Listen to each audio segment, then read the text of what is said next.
Hello friends, welcome back to my channel easy study zone. आज हम करने वाले हैं क्लास 10 साइंस चैप्टर नंबर 1 का पार्ट 2, जिसमें हम करने वाले हैं what is chemical equation. Chemical equation क्या होती है?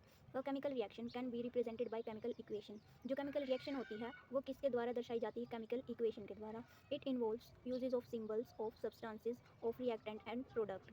इसमें क्या होता है, हम सिंबल्स का यूज़ करते हैं, सिंबल्स ऑफ सब्सटेंसेस, चाहे वो रिएक्टेंट हो या फिर प्रोडक्ट हो, with mention of physical state. उसमें और साथ में उसकी फिजिकल स्टेट भी मेंशन करते हैं कि वो लिक्विड है, कि वो सॉलिड है, लिक्विड है, गैस है या फिर एक्वस है। फॉर एग्जाम्पल, अब अगर हम इसका एग्जाम्पल लें तो हम क्या ले सकते हैं? Mg solid plus O2 gas. Mg और O2 मिला के क्या बनाते हैं? MgO, मैग्नीशियम ऑक्साइड, जो कि सॉलिड स्टेट में प्रेजेंट होता है। Next is aqueous solution. Aqueous solution क्या होता है? It is a solution in which solvent is water. मतलब एक ऐसा सोल्यूशन जिसके अंदर सॉल्वेंट क्या होता है? वाटर होता है। इसका मतलब कोई भी चीज़ जब हम पानी में घोल देते हैं तो उसको एक्वस सोल्यूशन बोला जाता है। अब हम देखेंगे कि केमिकल इक्वेशन को बैलेंस कैसे किया जाता है। हमारे पास ये एक रिएक्शन है, इसमें हमारे पास 3 एलिमेंट है, Fe, H एंड O। अब हम देखेंगे कि हमारे पास इनके रिएक्टेंट में कितने एटम प्रेजेंट है एंड प्रोडक्ट में कितने एटम प्रेजेंट है। हमारे पास Fe के रिएक्टेंट में एक ही एटम प्रेजेंट है, बट प्रोडक्ट में 3 एटम प्रेजेंट है। तो हमने इसको बैलेंस करने के लिए Fe को 3 से मल्टीप्लाई कर दिया कि ये इसके इक्वल हो जाए। और नेक्स्ट आइटम है H को प्रोडक्ट में H के 2 आइटम है और रिएक्टेंट और प्रोडक्ट दोनों में 2-2 आइटम है, तो हम इसमें कोई चेंजेस नहीं करेंगे। नेक्स्ट है हमारे पास O। इसके हमारे पास यहाँ पर एक ही आइटम प्रेजेंट है, बट यहाँ पर 4 है। इसको बैलेंस करने के लिए हम रिएक्टेंट में इसको 4 से मल्टीप्लाई कर देंगे तो ये बैलेंस हो जाएगा। बट O के साथ साथ यहाँ पर H भी 4 से मल्टीप्लाई होगा, तो इसके हो जाएंगे 4 2 जा 8 आइटम्स हो जाएंगे हमारे पास। अब हमें यहाँ पर H को बैलेंस करने के लिए इसे भी 4 से मल्टीप्लाई करना पड़ेगा कि यहाँ पर भी इसके 4 आइटम्स हो जाएं।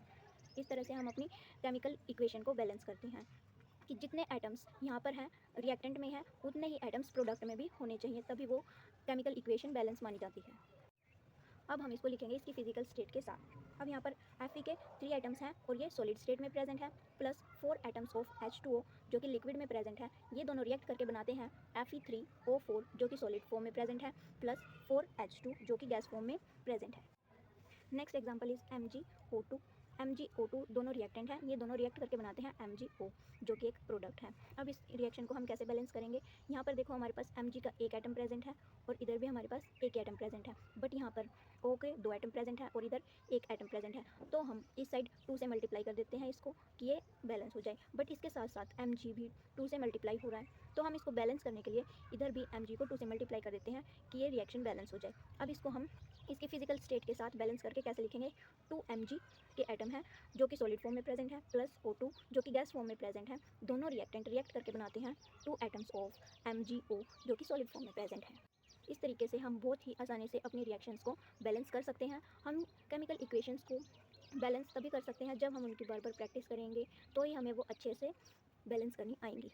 नेक्स्ट टॉपिक हमारे पास है why do we need to balance a chemical reaction. अब हमने केमिकल रिएक्शन को बैलेंस तो कर लिया, बट इसे बैलेंस क्यों करते हैं? इसका रीज़न है law of conservation of mass, जो कि हमने प्रीवियस क्लासेस में पढ़ा हुआ है।